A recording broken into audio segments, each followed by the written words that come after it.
Today, we're going to be working on spreadsheets. Just show me how to clean up spreadsheets. So today we're going to use this spreadsheet and do some cleanup of this spreadsheet. So what you're going to notice is it could be viewed as a little bit messy, but there's a lot of things you can do quickly and easily to make this look a lot better. So first of all, we have a lot of colors on it which don't necessarily mean anything anymore. They've kind of lost their meaning over time. So I'm going to grab all the cells, all the various cells on the entire spreadsheet, and I'm going to get rid of all the colors so that then if we want colors, we can put them where they belong in ways that make sense. And so the way you have to do that is you have to highlight first what you want to change. And so you could do that by clicking in the top left button here and dragging all the way down, and you could try to drag to every conceivable spot. And you could do it that way. However, there's a quicker way. And so I'm going to click out of that by clicking in any white space. I'm going to use my little bar here, and I'm going to come back up to the top. And notice I'm over on like row 330. And so I'm going to grab this and get up to the top real quickly. So a much quicker way, rather than clicking here and dragging, is clicking up on this side area where you grab that top left corner, and by clicking it once, did you notice how it highlights everything? This entire spreadsheet is now highlighted. Just as a side note, I'm going to click away and get it undone. You can do the same thing with columns. By clicking the C above the cell here, it gets the entire column. Or do the same thing with the row 14 and it grabs the entire row. Whereas if you grab in here, it's just grabbing that one cell, but if you grab here, it grabs the entire row. So I clicked away, and now I'm going up to that top corner, and the entire thing is highlighted now. So now when I go up here, you see this little icon with the, it's a little paint icon. If you hit the little drop down arrow to the right of it, it shows you all the colors you could be, but what I want is no fill. I don't want there to be any colors anywhere. All right, now I'm going to click away, and now I've just cleaned up all that color mess. Now another thing that can be messy with spreadsheets is that you have some different fonts in different places, and sometimes you want a different font. By the way, font is the word for what that text looks like. So this little font box is how you change. Do you see mom and pop stores here is changing based on what font that I'm running my finger over. Do you see that up at the top left here, mom and pop stores? So I'm just going to grab this one for a moment. But now that is a different font than everything else, and that may be good and that may not be. But what I'm going to do to start is I'm going to grab everything, and I'm going to make everything, let's go with this one here. So now everything on this spreadsheet is the same font. So that's kind of handy, right? Okay. I'm going to click away for a second. And I was noticing the other day that it's very small to you. And so this is the zoom feature down here. So I can zoom this so that it's much easier to see. The drawback is, of course, you don't see as much of the spreadsheet when you use the zoom feature, but we'll deal with that as necessary. Now, the second thing I'd like to change is you can see some things are bold and some things are not bold. And again, that may be according to purpose, but it also can, over time especially, no longer be true, and everything's just kind of random and not very good looking. So again, I'm going to grab the entire spreadsheet and I'm going to click the bold, and sometimes I click it twice. Okay, so that's all bold, and now I have it all not bold. Okay, so now that's cleaner. And you might say, well, it doesn't look as good anymore. Okay, we'll come back to that, but at least everything's the same at this point, so we have a starting point. Next thing we might want to do is we have some things where the dollar sign is over here far left, and then dollar signs where they're right next to the 13, for instance, here. or next to the 7 there. That has to do with these number selections here. And so what I'm going to do is, I think I will just grab, I don't want to grab all the numbers because they're not all dollar signs and money. So I'm just going to grab column E and come this way. And I'm going to drag to the end of all this. And now I have all the money. So I grab the money stuff, and you see this little bar here? This will drag me back so I can kind of see what I'm dealing with. But now I'm going to come up here, and this gives me choices. It can just be general, or number, or currency. That might be a good one. Or accounting. That might be a good one. And there is one that's very handy to know, and it's text down here, because sometimes numbers are just text and they're not dollars. And so that's important to kind of know where that is. But let's pick currency and see what that looks like. So I've picked currency, and now it's made all these numbers look similar. Do you see that? They're cleaner because they're all the same format. Now for fun, I'm going to come up here and I'm going to go to accounting. And see, now the accounting has the dollar sign over here to the left in line. And it also changes how zeros look. And there's several other things, but that's that. I kind of like that better than the currency one. All right, so I'm just going to hit undo, and it'll take me back to that one. Okay, now you see this number right here. You see where it's weird? The reason it's weird is because the column is too narrow to show the real number. So it just shows those. All right, now I'm going to show you how to deal with that. So I'm going to move over a little bit. Okay, now these are the column breaks. You see that? See how there's a column break? So I'm going to get between. Okay, see, there's the arrow, but in between there's that other symbol. And when I've got that, I'm going to click and hold the left mouse, and I'm going to drag a little bit and let go.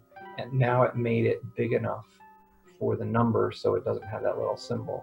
But this one has the same thing, so I'm going to get between. I'm getting between, so I get that other symbol. I click and hold the left mouse and drag and let go. And now you'll notice that we don't have that issue anymore. Okay?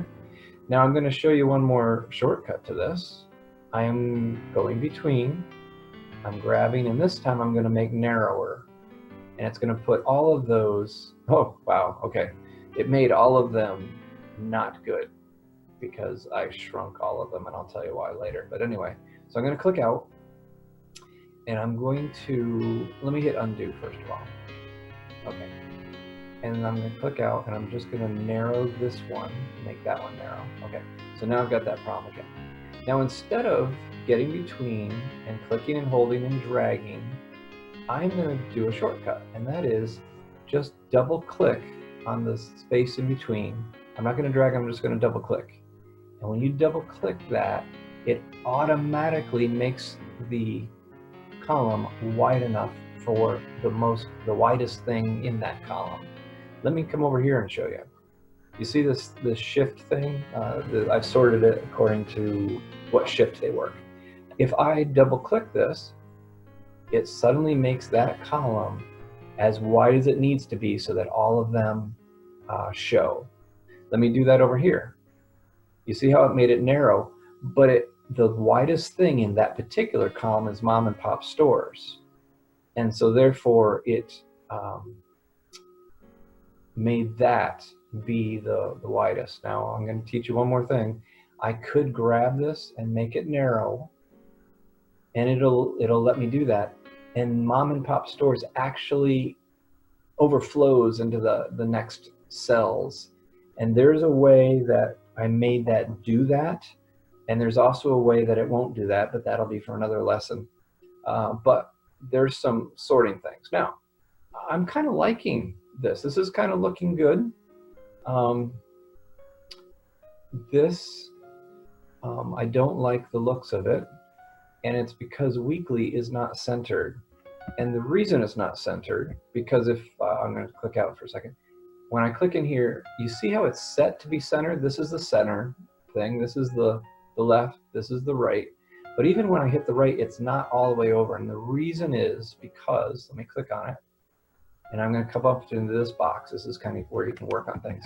It's because there's all kinds of spaces over here. So I'm going to click, and then I'm going to delete those extra spaces, and then I'm going to hit enter. And that now weekly here should go where I want it. So right now it's in the left, I'm going to hit center, and now it's centered. You see that? So that kind of cleaned that issue up. All right, now this is looking good. Normally, oh good, we got see this weird stuff going on here. All right, the weird stuff that's going on here is because of my outlines. See my borders? I have borders that you can do, and I've got them kind of wonky. They're not all consistent. You see how this is all not really consistent? So here's what we're going to do. I'm going to grab all of them. I'm going to grab everything, and I'm going to go to the border. So that's this one, and I'm going to do the drop down box to the right of it, and I'm going to say no border. All right, now when I cursor up, it is way cleaner, but it's not as nice. So I'm going to hit save. So it's kind of getting this clean so that then you can make it look sharp. All right, so we kind of have it clean. Let's see here. I think what I want to do is I want to make this nicer for you right now. So here's what we'll do. It's important to me to have this box with a border around it so that the payroll person can find it easily, because this is important. And I'm going to do all borders, which puts every single cell has a box around it. But I now want this entire column, this chunk of columns, to maybe even be highlighted a little bit more. So I'm going to do that thick box border to that one. Now let me click out so you can see what it looks like. So now that particular column is really standing out. So they know that that's important. That's the weekly one. And let's do the same thing over here. And I've grabbed 4-week total, and I'm going to put right border on that. Let me click out. So now it put that line between those, though there's no line between 4-week total and the words 5-week total. And now I'm going to grab everything down here, and I'm going to do the right click, and I'm going to do thick, and then I'm going to click out so we can see how that looks. And that looks clean. That looks nice. Now, here's something else that I think would make it look nice. If we grab this mom and pop stores and we make it bold, and let's make it a little bigger. See that A with the up, that means it makes it bigger. And let's just take the date of the first deduction, and let's make it italics, I guess. And let's grab all the words all across the top, these headers, and let's make them bold. That kind of cleans it up and makes it more readable, don't you think? All right. And let's just pretend that I need them to notice that this is a new policy. So now I'll just grab that particular one and highlight it yellow. And then this particular thing was a change, so we'll make that yellow. So now the payroll person knows, oh, those are 2 changes that have to be noted, whereas everything else is the same. And we could even put in this column change. All right, so the payroll person would see that that is something that they have to pay attention to. But do you see how this looks cleaner and nicer than before? All right, and so there's how to clean up a spreadsheet. Don't forget to save it. Have a great day. Bye-bye.